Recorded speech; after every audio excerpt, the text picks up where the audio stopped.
नमस्कार। हरिओम टीवी के इस खास प्रोग्राम में एक बार फिर आपका स्वागत है। पहले हाईवे, देशवाली, बागगढ़ व रोहतक सोनीपत की सीटों पर हम चर्चा कर चुके हैं। जिन साथियों ने वो एपिसोड नहीं देखे हैं तो वो हरिओम टीवी पर देख सकते हैं। अब बारी है अहिरवाल, मेवात व वृजभूमि की। इनमें जिले आते हैं नारनौल, महेंद्रगढ़, नूंह, फरीदाबाद और गुड़गांव। इन पर चर्चा करेंगे। हमारे साथ हैं सेफोलॉजिस्ट जोगेंद्र कथुरिया जी, जो हर सीट के बारे में बता रहे हैं। इसके अलावा हरिभूमि के सभी 90 रिपोर्टर्स ने जो आंकलन तैयार किया है वो भी हम आपके सामने रख रहे हैं। तो हम लोग शुरू कर रहे हैं महेंद्रगढ़ सीट से। कथुरिया जी, स्वागत है आपका। Thank you. क्या होने वाला है महेंद्रगढ़ में? देखिए, काफी रोचक मुकाबला हुआ। मुझे लग रहा है लास्ट में आकर जी। राव दान सिंह अपने चुनाव को अच्छे से मैनेज कर गए हैं जी। राव दान सिंह एज के सेफ साथ है वहां पे, ज्यादा सेफ तो नहीं कह सकते पर एज पर राव दान सिंह जी। अगली सीट है नांगल चौधरी। अभय सिंह यादव को लेकर के बड़ी चर्चाएं थी कि अभय सिंह यादव यहाँ अभय सिंह यादव लूज कर रहे हैं। उन्हें भारी पड़ रहा है राव इंद्रजीत का विरोध जी। उन्हें भारी पड़ रही है एंटी इनकम्बेंसी। उन्हें भारी पड़ रहा है वहाँ का जातिगत समीकरण जी। वहाँ का जातिगत समीकरण भी उनके विरोध में जा रहा है। यहाँ मंजू चौधरी के पक्ष में जा रहा है जी।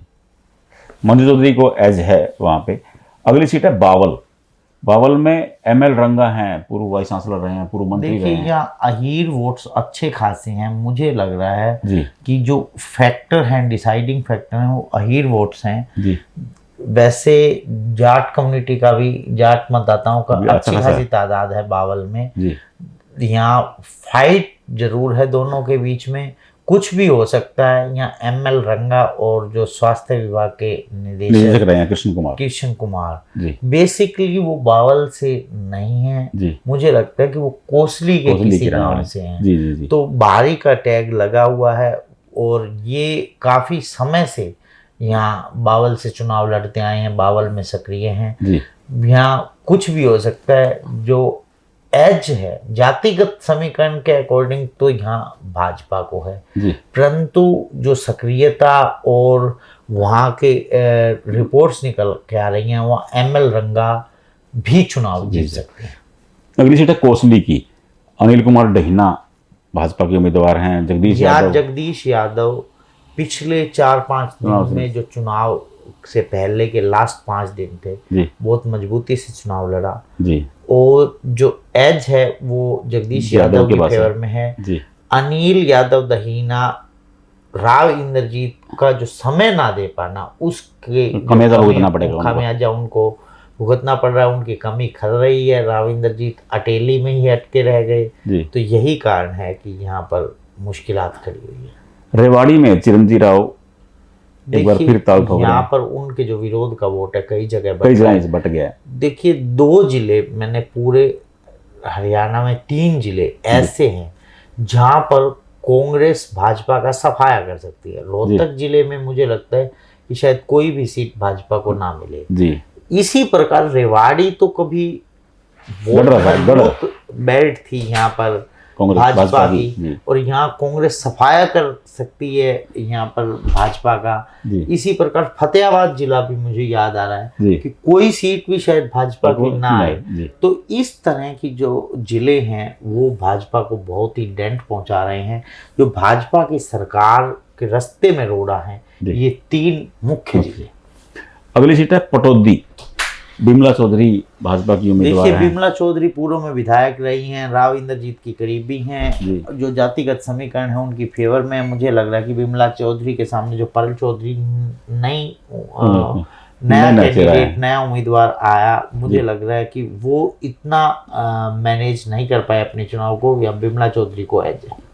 अब गुरुग्राम शहर का बड़ा चर्चित चुनाव है। मोहित ग्रोवर को एज नजर आ रहा है। जो जातिगत समीकरण है 26% जो वहाँ पंजाबी वोटर्स हैं, अच्छी खासी वोट 10% जो जाट मतदाता हैं उसका भी 26 और 10 36%। फिर रविदासिया समाज और जो एंटी भाजपा वोट्स उनकी फेवर में जा रहा है। इसलिए मुझे लग रहा है कि यहाँ पर एक नवीन गोयल जो इंडिपेंडेंट चुनाव लड़े उन्होंने जितना भी डेंट पहुंचाया भाजपा को पहुंचाया। या मुकेश शर्मा की जो छवि है वो सॉफ्ट नहीं, शहर के लोगों को इस तरह के पहलवान वाली छवि पसंद नहीं आई, इसलिए पिछड़ते हुए नजर आ रहे हैं। हालांकि राव इंद्रजीत के बहुत करीबी माने जाते हैं। 13% ब्राह्मण वोट बैंक भी है या 9% यादव वोट बैंक भी है। वो जो फेवर कर रहा है वो मुकेश शर्मा की कर रहा है। ट्रायंगुलर फाइट का जो फायदा हुआ वो कांग्रेस को। सोना में तेजपाल तंवर और रोहतास खटाना है। रोहतास खटाना को एज मिलता हुआ दिखाई दे रहा है। संजय सिंह को जो नो शिफ्ट किया गया उसका नुकसान झेलना पड़ रहा है। संजय सिंह को हटाकर यहाँ तेजपाल तंवर जो कि पूर्व में विधायक रहे हैं उन्हें लाया गया। परंतु रोहतास खटाना जो 46,000 वोट्स पिछली बार लिए थे उन्होंने जेजेपी की टिकट पर, साथ में यहाँ 25% मेव मतदाता हैं, उसके बाद 14% गुर्जर मतदाता हैं, यहाँ लगभग 8% के करीब जाट मतदाता हैं। एक कॉम्बिनेशन जो जातिगत इनकी फेवर में और जो ट्रेंड था वो इनकी फेवर में दिखाई दिया। सोना सीट मुझे लगता है कि कांग्रेस की झोली में जा सकती है। मेवात की 3 सीटें हैं, नूह, फिरोजपुर, झिरका और पुन्हाना। मुझे उसमें कोई परिवर्तन होता नजर नहीं आ रहा। तीनों पूर्व विधायक हैं। मेव बेल्ट जो ये तीनों सीटें हैं 60% से ज्यादा मेव बेल्ट जी। और ध्रुवीकरण होने से इन्हें और फायदा मिला। जो मामन खान और मोहम्मद इलियास जिन्हें बाबा भी कहा जाता है, और यहाँ पर आफ्ताब अहमद जो खुर्शीद अहमद के सुपुत्र हैं, राजनीतिक परिवार कई बार एमएलए बन चुके हैं, तो मुझे लग रहा है कि तीनों सीटें कांग्रेस की जा रही हैं। होडल में चौधरी उदय भान है प्रदेश अध्यक्ष। देखिए इन्हें हरेंद्र रामरतन ने भले ही टक्कर दी हो, परंतु एज आज भी उदय भान के झोले में उदय भान की सीट निकाल ले जाएंगे। पलवल में बहुत रोचक मुकाबला हो रहा है। देखिए फंसा हुआ चुनाव है यहाँ पर।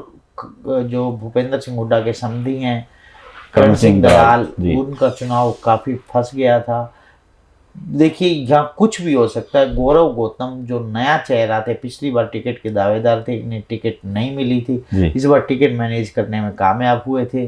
अच्छा चुनाव लड़ा है। पूर्व में कई बार विधायक रहे करण सिंह दलाल, पर 1-2 इनकी जो छिटपुट घटनाएं भी नजर आई, तो जो है सॉफ्ट छवि का गौरव गौतम को फायदा मिल सकता है। यहाँ कुछ भी हो सकता है। पंजाबी का ही फायदा मिल सकता है क्योंकि पंजाबी शहर है, पलवल शहर पूरी तरह पंजाबी डोमिनेट शहर है। यहाँ लेकिन करण सिंह दलाल में ना मुझे लग रहा है कि सुभाष कतियाल मंत्री बने थे, यहाँ से विधायक बनते और थे। यहाँ पर एक बनिया समाज से भी विधायक रहे हैं, पंजाबी बनिया यहाँ से विधायक बनते रहे हैं। और गौरव गौतम ब्राह्मण चेहरा है, तो एक अच्छा कॉम्बिनेशन। हथीन कैसे कहेंगे, मोहम्मद इलियास एक बार 40% या वोट्स हैं, प्लस जाट प्लस एससी, एक अच्छा कॉम्बिनेशन बन रहा है। मुझे लग रहा है मोहम्मद इलियास अपनी ये सीट निकालने में कामयाब हो जाएंगे। पृथला में टेकचंद शर्मा फंसे हुए हैं। पृथला में क्या लग रहा है? यहाँ देखिए बराबर की फाइटर रघुवीर तेवतिया को भी कम करके नहीं आंका जा सकता। और जो टेकचंद शर्मा है ये पहले एक बार बीएसपी से शायद मुझे लगता है विधायक बन चुके हैं और मजबूत हैं। इस बार भाजपा ने बहुत ज़्यादा ब्राह्मण चेहरों पर दाव खेला था, लगभग 11 चेहरों पर, और इस ब्राह्मण वोटर्स को कंसोलिडेट करने में भी कामयाब। मुझे लग रहा है पूरे प्रदेश में 70% से अधिक ब्राह्मण भाजपा की तरफ झुकाव किए हुए हैं। यहाँ अच्छी फाइट है, पर एज मैं आज भी रघुवीर तेवतिया को मानता हूँ। एक फरीदाबाद एनआईटी, सतीश फंगला और नीरज शर्मा पूर्व विधायक हैं कांग्रेस के, वो आमने सामने हैं। देखिए नीरज शर्मा शिवचरण लाल शर्मा के बेटे हैं वो पहले मेयर भी रहे, विधायक भी बने, भूपेंद्र सिंह हुड्डा के करीबी हो गए। और मुझे लग रहा है जब 2009 में वो विधायक बने ना, उन्होंने एसी चौधरी को, जो पंजाबियों का एक बहुत बड़ा चेहरा होते थे, उन्होंने निर्दलीय चुनाव लड़के एसी चौधरी को ये चुनाव हराया था। उन्हीं के सुपुत्र हैं। प्रवासी वोटर्स पर इनकी बहुत अच्छी पकड़ है, प्रवासी प्लस ब्राह्मण, अच्छा कॉम्बिनेशन बन रहा है। अगर यहाँ गुर्जर वोट डिवाइड हुआ तो नीरज शर्मा ये चुनाव जीत जाएंगे। यदि गुर्जर वोट कंसोलिडेट होकर किसी एक कैंडिडेट को, चाहे वो सतीश फगाना को या नरेंद्र भगाना को मिला, तो वो भी चुनाव। लेकिन वहाँ नरेंद्र भगाना ने बहुत शानदार चुनाव लड़ा है। इनेलो बसपा के उम्मीदवार हैं, तो वो भी बड़ा त्रिकोणीय मुकाबला बनाए हुए हैं। ट्रायंगुलर फाइट का ही फायदा नीरज शर्मा को मिल रहा है। अगर वन साइडेड कंसोलिडेट हो जाता ये वोट तो मुझे लगता कि नीरज शर्मा ये चुनाव हार सकते थे। बड़खल में दिनेश अदलखा को उतारा था भाजपा ने सीमा त्रिखा का टिकट काट के। देखिए एंटी इनकम्बेंसी थी या विजय प्रताप जी जो महेंद्र प्रताप के बेटे हैं, जो पूर्व में कई बार विधायक रहे हैं, जी। यहाँ पे गुर्जर समाज का अच्छा खासा वोट बैंक है। कृष्ण पाल गुर्जर कितना प्रभाव दिखा पाते हैं या विजय प्रताप के खिलाफ और कितनी मदद कर पाते हैं। दिनेश अदलखा पंजाबी समाज से ही है, पूर्व में जो सीमा त्रिखा थी वो भी पंजाबी लेकिन समाज फिलहाल से तो झड़ते नजर आ रहे हैं। हाँ मुझे लग रहा है कि एज विजय प्रताप को है। बल्लभगढ़ में मूलचंद शर्मा एक बार फिर सेफ नजर आ रहे हैं। देखिए इसलिए क्योंकि पराग शर्मा को उम्मीदवार बनाया। पराग शर्मा को ऊपर करीबी माना जाता है केसी वेणुगोपाल। केसी वेणुगोपाल से वो टिकट मैनेज करने में कामयाब हुई जी।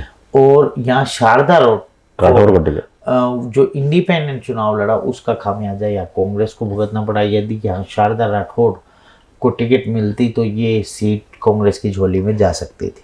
फरीदाबाद में विपुल गोयल एक बार फिर इस बार ताल ठोक रहे हैं। देखिए विपुल गोयल मजबूत चेहरा है। इस बार नरेंद्र गुप्ता की बजाय विपुल गोयल को दोबारा चुनाव मैदान में भाजपा ने उतारा। मुझे लगता है कि वो लखन सिंगला पर भारी पड़ता दिखाई दे रहा है। तिगांव में रमेश नागर और रोहित नागर, राजेश नागर हैं ये जो सिटिंग में एमएलए हैं जी। इनका फरीदाबाद की लोकसभा के लिए भी नाम चला था। यदि कृष्ण पाल गुर्जर की एंटी इनकम्बेंसी की काट ढूंढते हुए किसी गुर्जर चेहरे पर दांव खेलना तो राजेश नागर पर भी ये कभी कृष्ण पाल गुर्जर का गढ़ रहा है, भाजपा का गढ़ रहा है।